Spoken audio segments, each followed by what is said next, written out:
सद्गुरुदेवाय नमः।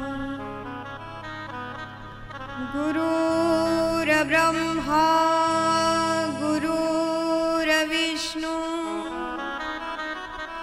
गुरुर्देवो महेश्वरः। गुरुः साक्षात् परब्रह्म तस्मै श्री गुरवे नमः। ध्येयं सदा परिभवग्नमभीष्टदोहं तीर्थास्पदं शिवविरञ्चिनितं शरण्यम्। प्रत्यार्तिहं प्रणतपालभवाब्धिपोतं वन्दे महापुरुषते चरणारविन्दम्। नारायणं नमस्कृत्य नरं चैव नरोत्तमं देवीं सरस्वतीं व्यासं ततो जयमुदीरये। बोलिए श्री सद्गुरुदेव भगवान की, श्री वृंदावन बिहारी लाल की जय। जय श्री राधे, जय जय श्री राधे, जय जय श्री राधे श्याम। आइए दो क्षण गुरु नाम लेते हुए सभी मेरे साथ गाएं। गुरुदेव नमः, गुरुदेव नमः, गुरुदेव नमः, गुरुदेव नमः, गुरुदेव नमः, गुरुदेव नमः, गुरुदेव नमः, गुरुदेव नमः, गुरुदेव नमः, गुरुदेव नमः,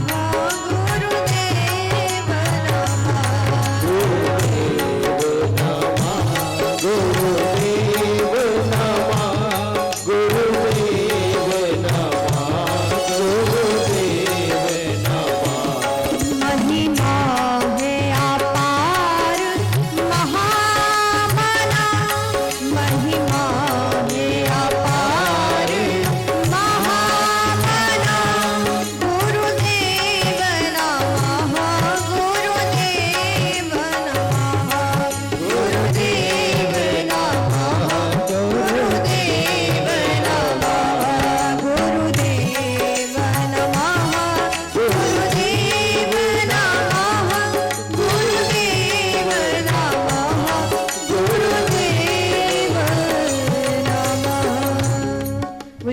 सद्गुरुदेव भगवान की जय।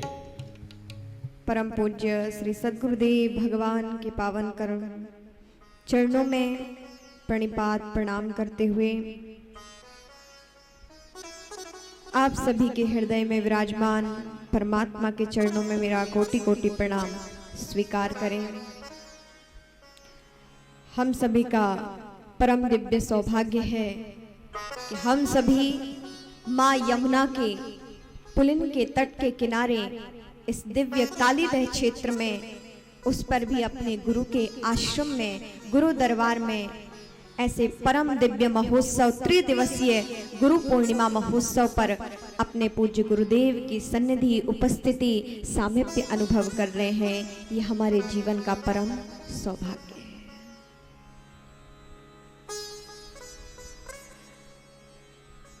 हम सभी प्रतिदिन जो भी पूजा करते होंगे अपने गुरुदेव की, तो एक श्लोक अवश्य गाते होंगे। कौन सा श्लोक है? गुरु ब्रह्मा गुरु विष्णु गुरु देवो महेश्वरा गुरु साक्षात परब्रह्म तस्मै श्री गुरवे। कोई श्लोक याद हो ना हो, लेकिन ये श्लोक याद सबको रहता है। कोई है ऐसा जिसको याद ना हो?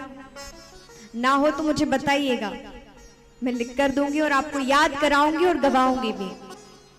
क्योंकि हम शिष्यों का कर्तव्य है कि अपने गुरु के प्रति हम कृतज्ञ रहें, और ये एक साधन है, ये प्रार्थना है, और बिना प्रार्थना के भगवान भी नहीं रीझते हैं। बिना उस हृदय के करुण पुकार के बिना गुरुदेव का भी आगमन होता नहीं। और यहां तक कि हमारी भारतीय संस्कृति में गुरु को ब्रह्मा, विष्णु, महेश इन सब से भी ऊंचा माना गया है। आप देखें, ब्रह्मा जी क्या करते हैं? सृष्टि की रचना करते हैं। कहते ना, ये विधाता की सृष्टि है। विधाता कौन? ब्रह्मा। ब्रह्मा जी सृष्टि के रचयिता है, रचनाकार है। विष्णु जी इस सृष्टि के पालन करता है, और भगवान शंकर महादेव, महेश इस सृष्टि के संहार करता है। लेकिन ये तीनों बातें तीनों अलग अलग देवों में अलग प्रकार से हैं। ब्रह्मा जी क्या करते हैं? सृष्टि उत्पन्न करते हैं। विष्णु जी पालन करते हैं, और महेश क्या करते हैं? संहार करते हैं। दोनों के अलग अलग, तीनों रूपों में अलग अलग कार्य हैं। लेकिन गुरु ब्रह्मा भी है, वो हमारे जीवन के निर्माता है। जीवन मिलना बड़ी बात नहीं है, इस जन्म को वास्तविकता में जीवन बनाना ही गुरु का कार्य है। गुरु हमारे जीवन के निर्माता है, हमारे इस जीवन में सद्गुणों को भरते हैं, उन सद्गुणों की प्राकट्य करता है, उस सद्गुणों के रचनाकार है गुरुदेव। इसलिए गुरु को ब्रह्मा कहा गया है। ब्रह्मा का कार्य अलग है, केवल सृष्टि करना, रचना करना। लेकिन गुरुदेव ब्रह्मा है, क्योंकि वह हमारे जीवन में सद्गुणों की रचना करते हैं, सद्गुणों को प्रकट करते हैं। और गुरु विष्णु है, विष्णु पालन करता है। जिन सद्गुणों को हमारे जीवन में गुरुदेव ने प्रकट किया है, उनके संरक्षक हैं, यानी वह सद्गुण हमेशा स्थिर रहे, उनका पालन करते हैं गुरुदेव। कब? जब हम गुरु के चरणों के समीप रहते हैं, तब गुरुदेव उन सद्गुणों का संरक्षण करते हैं, पालन करते हैं। इसलिए गुरुदेव विष्णु है, और गुरुदेव महेश है, महादेव है। क्यों? महादेव का कार्य क्या है? सृष्टि के संहार करता है। गुरुदेव भी हमारे हृदय में बैठी कलुषितता को, मलिनता को, बुराइयों को समाप्त करते हैं, उन बुराइयों का संहार करते हैं। इसलिए गुरुदेव महेश है, महादेव है। ब्रह्मा, विष्णु, महेश, इन तीनों का समावेश गुरु है।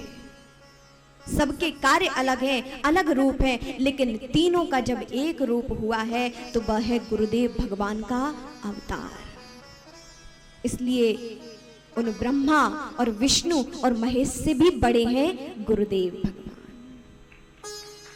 हमारी भारतीय संस्कृति में उन देवों से भी महान गुरु को बताया है, क्योंकि उन देवों ने भी इस पृथ्वी पर आकर गुरु को जीवन में धारण किया है।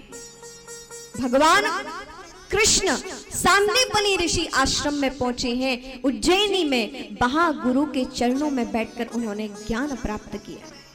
भगवान राम ने वशिष्ठ जी से ज्ञान प्राप्त किया है। भगवान भी इस पृथ्वी पर आए तो उनके जीवन में गुरु का प्रादुर्भाव हुआ। हम जीवों को अपने जीवन में उन परम सद्गुरु की परम आवश्यकता है। इसलिए ब्रह्मा, विष्णु और महेश, इन तीनों के रूप में सद्गुरुदेव भगवान हम सभी के समक्ष विराजमान है। और उन परम सद्गुरु की कृपा निरंतर हर क्षण सतत हमारे जीवन में बरस रही है। लेकिन मन ही मन कुछ लोगों का प्रश्न होगा कि वो कृपा हमें अनुभव क्यों नहीं होती। जिनका उन चरणों से लगातार सतत निरंतर तारतम्य है, वो तो उन गुरु की कृपा अनुभव करते हैं, कर रहे हैं, उसका प्रभाव देख रहे हैं। ऐसे बहुत से हमारे गुरु भाई, गुरु बहनें, शिष्य परिवार बैठा हुआ है जिनके जीवन में मैं जानती हूं कि वह अपने जीवन में गुरु की परम कृपा को देख रहे हैं। जब अपने वक्तव्य को शेयर करते हैं, बताते हैं, तो पता चलता है कि इनका गुरु चरणों में अनंत तारतम्य है, उनका तादात्म्य उनसे है। लेकिन कुछ लोगों के मन में प्रश्न होता है कि वह परम कृपा गुरुदेव यदि शिष्यों पर करते हैं तो हमें अनुभव क्यों नहीं होती? होता है प्रश्न। अरे हाँ ना, मैं नहीं पूछ रही हूं, लेकिन मन तो स्वीकारता है ना। मन से स्वयं कभी झूठ नहीं बोल सकता, भले ही बाहर किसी से कह दो हाँ या ना, लेकिन मन स्वयं की जानता है, सबकी चोरी जानता है मन, है कि नहीं? इससे कौन छुप सकता है? तो जिनके जीवन में कृपा अनुभव नहीं होती, कल हम सभी ने कुछ जीवन में 5 बातें धारण करने के लिए कुछ चर्चा सुनी थी। कौन कौन सी 5 बातें थी कि जो हम सुयोग्य शिष्य बन सके? याद है? याद है ना? हमारे रंजीत जी बोल रहे हैं याद है। लेकिन होता क्या है, कथा में बैठ जाना बड़ी बात नहीं है, कथा हमारे हृदय में बैठ जाए तब बड़ी बात है। कथा में तो कोई भी बैठ सकता है, लेकिन कठिन है ये कथा हमारे हृदय में बैठ जाए, और इसी के लिए इस निरंतर सत्संग की आवश्यकता है। कल 5 चीजें हमारे जीवन में धारण करने के लिए थी।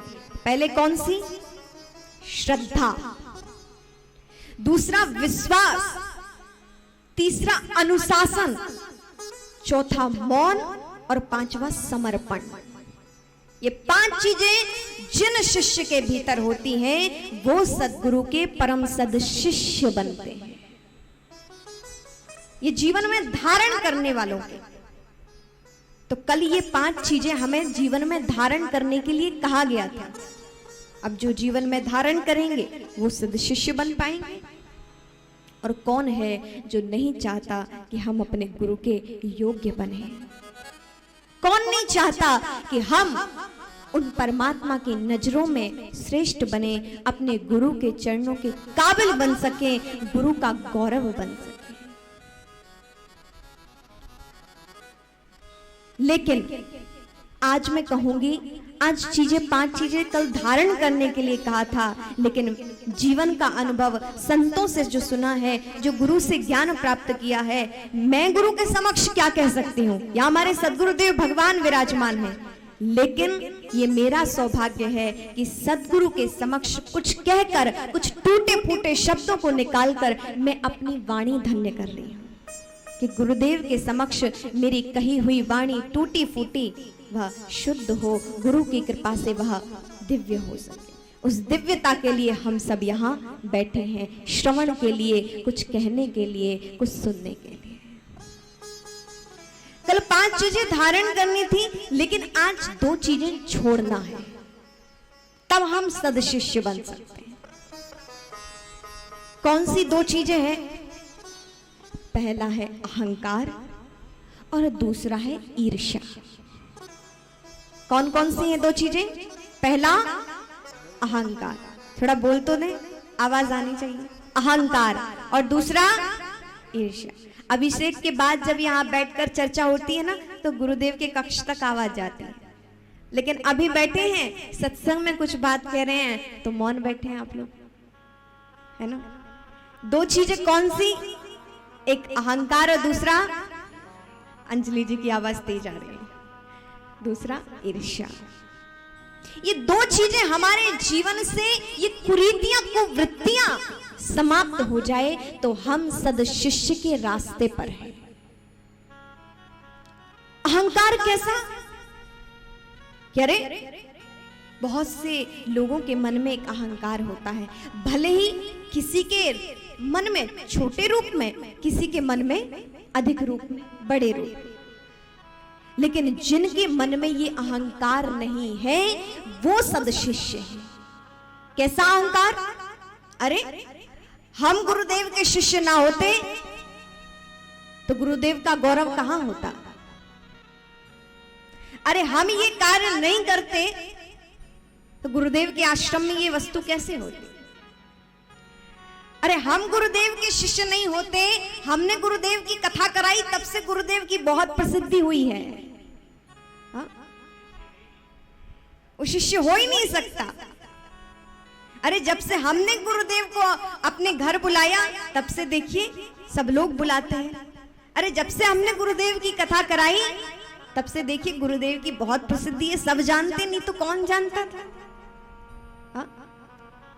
बड़े बड़े सिद्ध महापुरुषों को भी हम आगमन करते हैं, अपने घर पधरावनी करते हैं, बहुत कुछ करते हैं, लेकिन जीवन में ये दो चीजें यदि हैं तो कुछ भी कर ले हम सदशिष्य हो नहीं सकते। अहंकार ये समाप्त हो जाए, गुरुदेव के समक्ष तो हम दीन बन के जाएं, परमात्मा के समक्ष तो हम दीन बन के जाएं। यदि मालिक बनकर जाएंगे तो वहां कुछ प्राप्त हो नहीं सकता। अरे खुद ही मालिक हो तो फिर क्या लेने आए हो यहां? पूर्ण हो तो किस अपूर्णता के कारण यहां आए हो? जीवन से अहंकार चला जाए। गुरुदेव तो स्वयं सिद्ध हैं, कौन व्यक्ति उनकी प्रसिद्धि कर सकता है? गुरुदेव तो स्वयं ब्रह्मा है, विष्णु है, महेश है, बल्कि उन तीनों के समावेश, उनसे उच्च, उनसे ऊंचे गुरुदेव है। हम ऐसे दिव्य परंपरा में शिष्यत्व को प्राप्त हैं हम सभी, जिन परंपरा में स्वामी अखंडानंद जी महाराज हुए हैं, जिस परंपरा में अवधूत भगवान हुए हैं, जिन परंपरा में परम पूज्य सद्गुरुदेव भगवान के सद्गुरु स्वामी दयानंद जी महाराज हैं और जिनकी हम सन्निधि को प्राप्त हो रहे हैं, ऐसे परम पूज्य गुरुदेव की शरण में हम बैठे हैं। ऐसे दिव्य परंपरा में हमें शिष्य होने का गौरव प्राप्त है, लेकिन इसका मूल्य समझें हम। जीवन से अहंकार चला जाए तो बहुत अच्छी बात है। हम एक सद शिष्य, उस आध्यात्म के रास्ते पर चलने वालों के, उस परम सत्ता के रास्ते पर चलने वालों के जीवन में यदि अहंकार है तो सद शिष्य हो नहीं सकते। अहंकार रावण को था। रावण कहता था कि जब से मैं महादेव का शिष्य बना, भगवान शंकर को अपना इष्ट मानता था, गुरु मानता था। रावण प्रकांड विद्वान वेदज्ञ, उसके चलने से धरती कांपती थी, देवता भयभीत रहते थे। क्या नहीं था? साधना थी, तपस्या थी, भक्ति थी, सब कुछ उसके जीवन में था, लेकिन अहंकार नहीं छोड़ पाया, जिसके कारण आप सब जानते हैं, आप सब श्रवण किए होंगे रामचरितमानस, उसका पतन हुआ। एक अहंकार, ये बहुत बड़ी कुवृत्ति हमारे जीवन में, जिनके जीवन में है, बहुत अच्छा था। रावण कहता था कि जब से मैं महादेव का शिष्य बना, उनको इष्ट माना, तब से देखो महादेव, जब से मैंने कैलाश पर्वत को उठाया है, उस पर महादेव बैठे हैं, और जब से मैंने कैलाश पर्वत को महादेव सहित उठाया, इतने ऊंचे हो गए कि देखो सब सर्वत्र जग प्रसिद्ध महादेव हो गए, सारे ब्रह्मांड में उनकी महादेव की प्रसिद्धि हो गई। ऐसा रावण मन में सोचता था। लेकिन आप ही सोचें, क्या रावण के कारण महादेव की पूजना है, आराधना? अरे महादेव और कहां रावण। लेकिन उसके मन का भाव कि जब से मैंने कैलाश सहित महादेव को उठाया, महादेव प्रसिद्ध हो गए। उसी भांति ये हमारी अज्ञानता है, मूढ़ता है, जड़ता है कि हम समझे कि हमारी वजह से गुरुदेव की प्रसिद्धि है। गुरुदेव तो अपने आप में सिद्ध है, जग प्रसिद्ध है, उन परमात्मा के साथी है, उन परमात्मा स्वरूप है, उन्हें कौन, हम तुच्छ जीव क्या कर सकते हैं? लेकिन जिन जीवों के हृदय से, जिन शिष्यों के हृदय से कुरीति समाप्त हो जाती, कुवृत्ति समाप्त हो जाती है, वह सत्य शिष्य होने के योग्य हो जाते हैं। और दूसरा भाव, दूसरा क्या छोड़ना है? ईर्ष्या।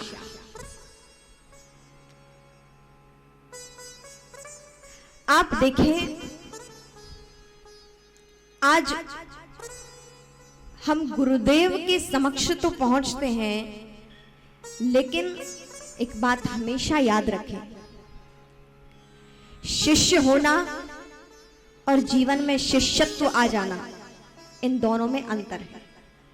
शिष्य होना और शिष्यत्व आ जाना, दोनों में बहुत अंतर है। दीक्षा ले ली, हम शिष्य बन गए। ऐसे तो दीक्षा कोई भी ले ले, गुरुदेव के शिष्य हो ही जाते हैं, गुरुदेव आपके और आप गुरुदेव के हो जाते हैं। लेकिन सबसे बड़ी बात है कि जीवन में शिष्यत्व आ जाए, और उस शिष्यत्व की खोज में हम सब यहां बैठते हैं, आते हैं। हम सद्गुणों को धारण करने के लिए यहां आते हैं।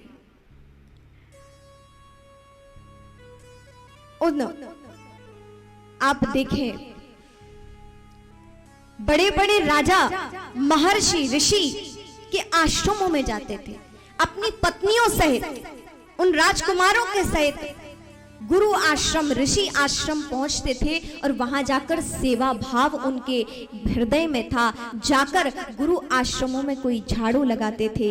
राजा, चक्रवर्ती सम्राट अपने अपने गुरु आश्रम में जाकर वहां झाड़ू, सोहनी सेवा, रानियां गुरुदेव की रसोई बनाती थी, राजकुमार गुरुदेव की चरण सेवा करते थे।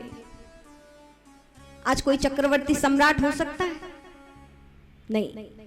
लेकिन उन जैसा भाव यदि कोई बहुत बड़ा आदमी हो तो उसमें आ सकता है? बहुत मुश्किल है।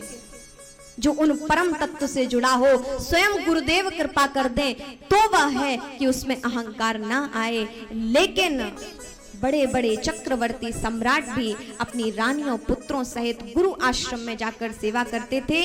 आज हम शिष्य तो हैं, लेकिन हमारे हृदय में सेवा भाव नहीं है। बुरा मत मानिएगा, हमारे हृदय का भाव आज थोड़ा पहले के शिष्यों में और आज के शिष्यों में बहुत अंतर है।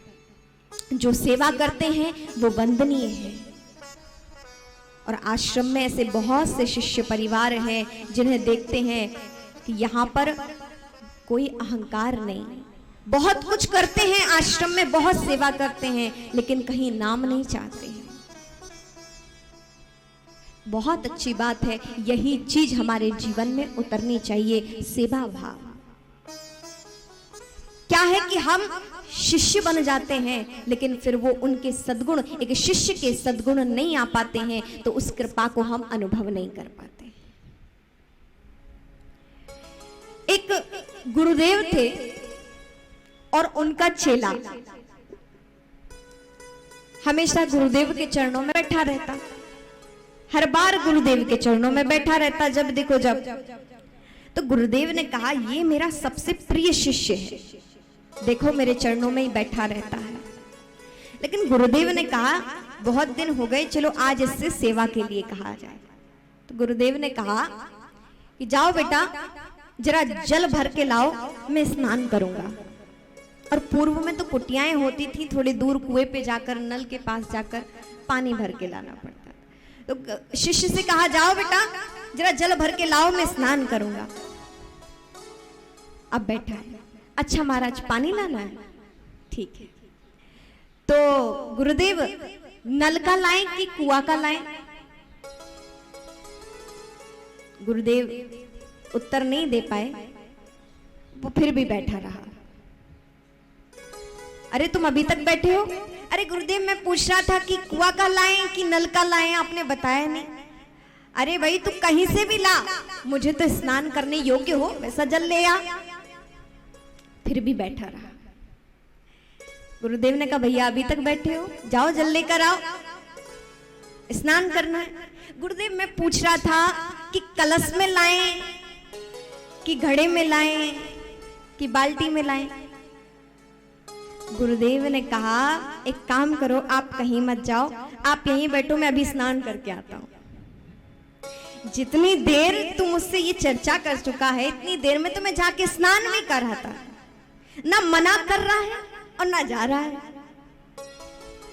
कहने का तात्पर्य ये है कि शिष्य का सबसे बड़ा गुण है सेवा। शिष्य का गुण क्या है? सेवा। कर हमारे रंजीत भैया ऊपर पूज्य गुरुदेव की चरण सेवा कर रहे थे। ये सौभाग्य बहुत कम लोगों को मिलता है और हम उससे वंचित रहते हैं। हम जब भी गुरु आश्रम में जाएं, देखें यत्र तत्र क्या सेवा है, कुछ सेवा मिल जाए कि हम कोई भी सेवा कर दें। चलो आश्रम में सोहनी सेवा कर दें। अरे इस वृंदावन धाम में तो कृष्ण ने भी सेवा की है। इस वृंदावन धाम में बड़े बड़े राजाओं ने आके उन साधु संत के आश्रम में सेवा की है। हरिदास महाराज हुए हैं, जहां बड़े बड़े महापुरुष हुए हैं, हरिवंश जी महाराज हैं। इन बड़े बड़े महान तपस्वी साधु पुरुषों के आश्रमों में आकर बड़े बड़े राजाओं ने सेवा की है। इस धाम में आकर लोग तरसते हैं और हमें जो अवसर मिलता है हम उस अवसर को खो देते हैं। गुरु आश्रम में जाकर तो हमें सेवा खोजनी चाहिए। लेकिन ये मत समझिएगा कि मैं ये कह रही हूं कि आप जाके अभी सेवा करें। यहां गुरुदेव ने आप लोगों की बहुत व्यवस्था की है। आश्रम में भोजन बनाने वाले, सफाई कर्मी, आपकी सब व्यवस्था यहाँ है। लेकिन एक भाव की बात है कि नियम क्या है एक सद शिष्य का, एक सेवा का भाव हमारे जीवन में हो। जब हम इन सब सद्गुणों से पूरित हो जाते हैं तब हम एक सद शिष्य होने के काबिल होते हैं, उन गुरु के चरणों में बैठने के योग्य होते हैं। दूसरा है ईर्ष्या। हम उस ईर्ष्या को भी छोड़ें। अरे गुरुदेव को उसकी कृपा, उस पर बहुत कृपा है, अरे उस पर क्यों अधिक कृपा है? देखो मुझ पर तो कोई कृपा नहीं दिखाई देती, देखो मैं तो ऐसे ही हूं, है कि नहीं? एक ईर्ष्या का भाव। प्रतिस्पर्धा होना गलत बात नहीं है, प्रतिस्पर्धा बात अलग है, लेकिन ईर्ष्या बात अलग है। आप समझते हैं ना, ईर्ष्या और प्रतिस्पर्धा में बहुत अंतर है। एक बच्चा अच्छा पढ़ता है, दूसरा प्रतिस्पर्धा करे कि अरे वो अच्छा पढ़ता है, चलो आज मैं और अच्छा पढ़ के दिखाऊंगा, ये प्रतिस्पर्धा हो गई। लेकिन वो बच्चा अच्छा पढ़ता है और अगला बच्चा सोचे रही है तो बहुत पढ़ता है, इसका काम बिगाड़ दिया जाए। हम तो कुछ कर नहीं सकते, लेकिन वो भी ना करे, है कि ये ईर्ष्या का भाव समाप्त हो जाए। प्रतिस्पर्धा अलग है और ईर्ष्या का भाव अलग है। इसलिए एक सत्य शिष्य के जीवन में एक बात होनी चाहिए कि ईर्ष्या ना हो। ईर्ष्या से हम थोड़े दूर रहें, क्योंकि हम जितना जप तप साधन यज्ञ अनुष्ठान पुरुषार्थ करते हैं, ईर्ष्या अग्नि में वह सब कुछ भस्म हो जाता है। किसी काम का वह पुरुषार्थ नहीं रह जाता। एक तो बड़ी मुश्किल से हम लोग इतने सुविधा में वो हैं कि बड़ी मुश्किल से हमसे सेवा हो पाती है, सद गुण हमारे जीवन में आ पाते हैं, कुछ पुण्य हो पाते हैं, कुछ पुरुषार्थ हो पाते हैं, लेकिन इन कुछ कुवृत्तियों के कारण हम अपना वह भी समाप्त करते हैं। इसलिए हम इन दो चीजों के अपने जीवन में धारण करें कि हमारे जीवन से ईर्ष्या ना हो, हमारे जीवन से वह अहंकार हम रहित हो जाएं और पूज्य गुरुदेव की सन्निधि हमें निरंतर प्राप्त होती रहे, ताकि हमारा जीवन प्रकाशित हो सके। गुरुदेव की वह कृपा निरंतर बरस रही है। जिस तरह वह बारिश, ये नहीं है कि यहाँ पर बूंद बूंद बरस रही है और थोड़े पीछे घनघोर बारिश हो रही है, ऐसा है क्या? यदि बारिश होगी तो सर्वत्र एक जैसी ही होगी। क्या आप सोचे आगे आगे बूंद बूंद गिर रहे और पीछे घनघोर बारिश हो रही है, ऐसा है क्या? नहीं, बारिश होगी तो बराबर समान भाव से बारिश होगी। लेकिन आप देखें, जिसका जितना बड़ा पात्र होगा उसे उतना जल प्राप्त हो जाएगा। कोई लोटा रखेगा उसे लोटा भर, और कोई बाल्टी रखेगा उसे बाल्टी भर, कोई और बड़ा पात्र रखेगा उसे उतना जल प्राप्त होगा। और जो नहीं रखेगा उसे कुछ भी प्राप्त नहीं होगा। उसी प्रकार उन परम सद्गुरुदेव भगवान की कृपा निरंतर बरस रही है, हर क्षण बरस रही है। आप और हम में यदि कमी है कि वह हम कृपा अनुभव नहीं कर रहे हैं, तो हमारे श्रद्धा और विश्वास का पात्र बहुत छोटा है। जितना बड़ा वह श्रद्धा और विश्वास का पात्र हमारा होगा, गुरुदेव की कृपा हम उतनी एकत्रित कर पाएंगे। जितना बड़ा आपका पात्र है, क्योंकि उनकी कृपा तो निरंतर अहरनिश बहुत विस्तृत रूप में बह रही है। गुरुदेव की जब दृष्टि हम शिष्यों पर पड़ती है तो उनकी करुणा, उनकी कृपा समान रूप से सब पर पड़ती है। लेकिन जिसका जितना पात्र होता है उनकी कृपा को अनुभव कर लेता है। और जिनके जीवन में उनकी ऐसी विशेष कृपा होती है, तो आप देखें, आप अपने घर में भी होंगे ना, तो आपको लगेगा कि आप अपने मंदिर में उन गुरुदेव की छवि को देख रहे हैं। आपको लगेगा कि अरे आज हमारे घर में गुरुदेव आए हैं। आपको गुरुदेव चलते फिरते दिखाई देंगे। आपको ऐसी अनुभूति होगी कि आज मेरे गुरुदेव को मैं अपने घर में चलता हुआ देख रहा हूं। आज मेरे गुरुदेव मेरे घर में आए हैं, थोड़ी देर के लिए अदृश्य हो गए हैं, फिर पुनः गुरुदेव के दर्शन हो रहे हैं। ऐसी आप अनुभूति कर पाएंगे जब हमारे जीवन में इन सद्गुणों का प्रादुर्भाव होगा। तो हम सभी अपने गुरुदेव के चरणों में बैठे हैं। गुरुदेव से प्रार्थना करें कि हमारे हृदय से वह कुविचार, वह कुवृत्तियां, दुर्व्यवहार समाप्त होकर आपकी कृपा से सद्गुण हमारे जीवन में प्रस्तुत हो और हम आपकी शरण सतत ग्रहण करते रहें। ऐसा नहीं कि एक बार गुरु दीक्षा ले ली और वर्षों गुरु के द्वारे गए, ऐसा ना हो।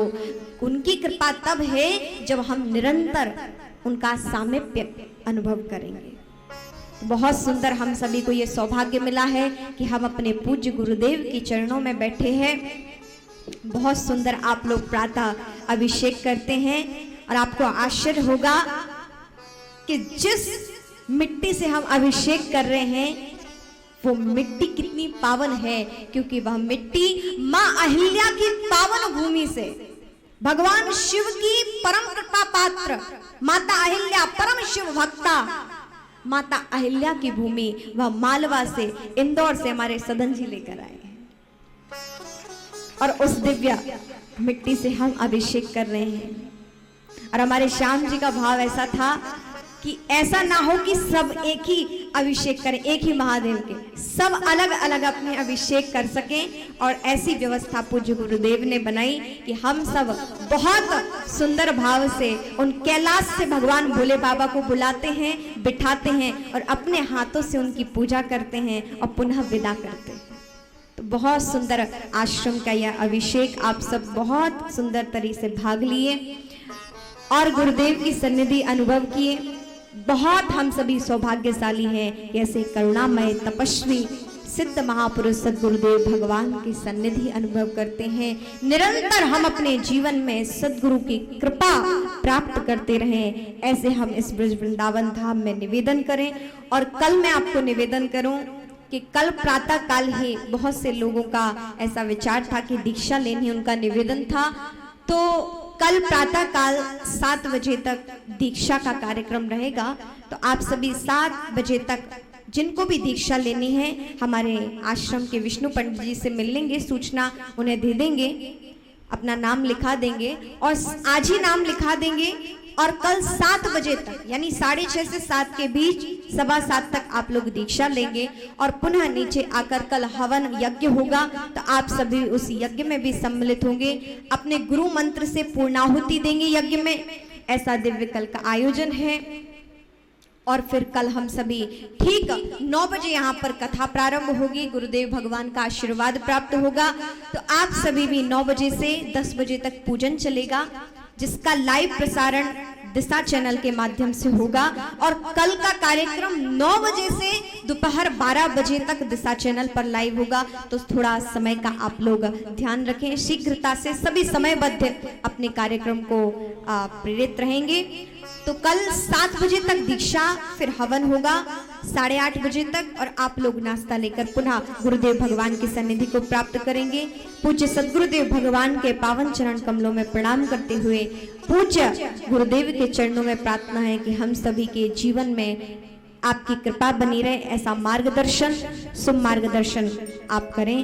पूज्य गुरुदेव के चरणों में प्रणिपात होते हम सभी प्रणाम करते हुए बोलिए श्री सद्गुरुदेव भगवान की जय। जय श्री राधे, जय जय श्री राधे, जय जय श्री राधे श्याम शिवोहम।